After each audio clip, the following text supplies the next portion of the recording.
Gameday here. Two fingers to the homies on isogoi.com. We major. Chip!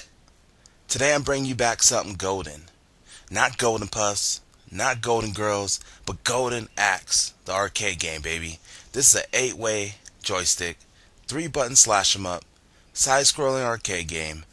Now if you like Conan the Destroyer, Red Sonja, and Lord of the Ring movies, you should like this game or be interested in it at the least. Yeah, it's an old game. It was released in 1989 by Sega for the Sega system and the 16-bit arcade hardware.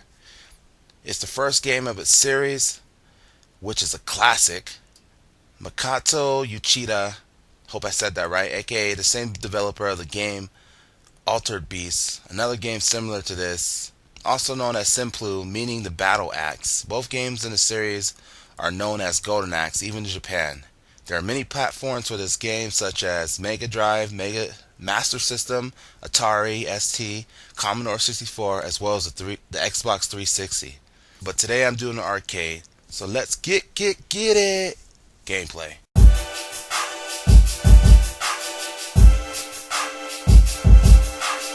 Basically, this game is really about revenge. We got 3 playable characters: a barbarian, a dwarf, an Amazon, which someone in the family was murdered, all by who other than Death Adder. Basically, a rich, snobby, powerful, 10 feet tall, golden axe bearing, Thor wearing Raiden shotgun, off with his head, finish him, no friendship, I'm wearing my costume now, fuck Halloween looking motherfucker. There, I said it, and I fucking meant it. Now, you start off with more than one objective to this game. The king and his daughter have been taken captive in Adder's castle, and yes, revenge is always in the air. On your journey you come across Adler's henchmen, which consists of men, women, armed with clubs and maces, skeleton warriors, also knights. Aiding the characters in this quest is their ability to cast spells that hurt all enemies on the screen, which brings me to the magic power chart. These bars are filled by collecting blue magic potions. Each character has their limit, which also means they have their own specials. The Amazon controls the power of fire. Take note, it takes 5 potions just to get to level 2 with her. All 3 characters differ, with 6 different effects that can scorch ya, smoke ya, roast ya alive, and those who like it well done, well, I like to call him the big homie.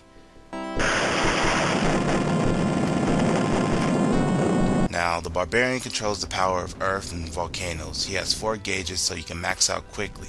So pay attention, because the game does not store extra potions.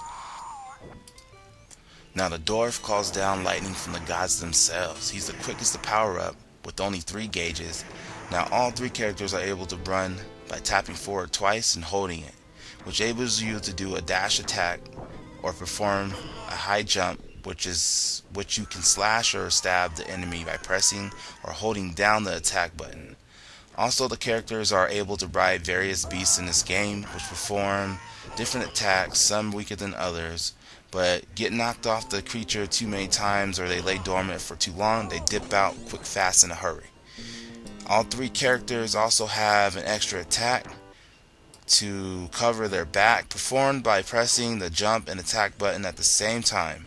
Also adding that when you beat the level, you get a little rest, but by doing so you leave yourself open for the little thieves, elves of the night, which have a little time limit to slice and dice, kick them in the ass, not only to get what they stole from you, but to gain a few more potions or food, aka health bars, to further you in your quests.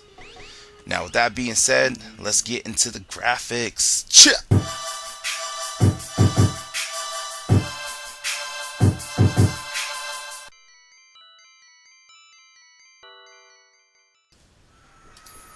Alright, time to grab your graphic cards. Now, measuring up this game's graphics isn't hard to do.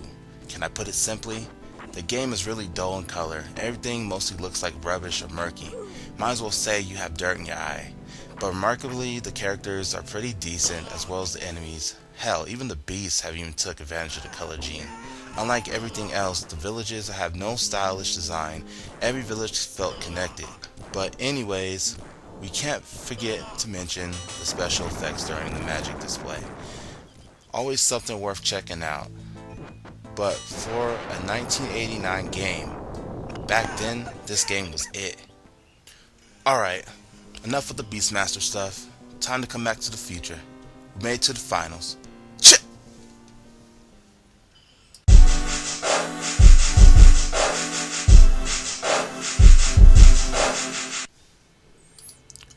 Finally, it's time to kick off your shoes and relax your feet.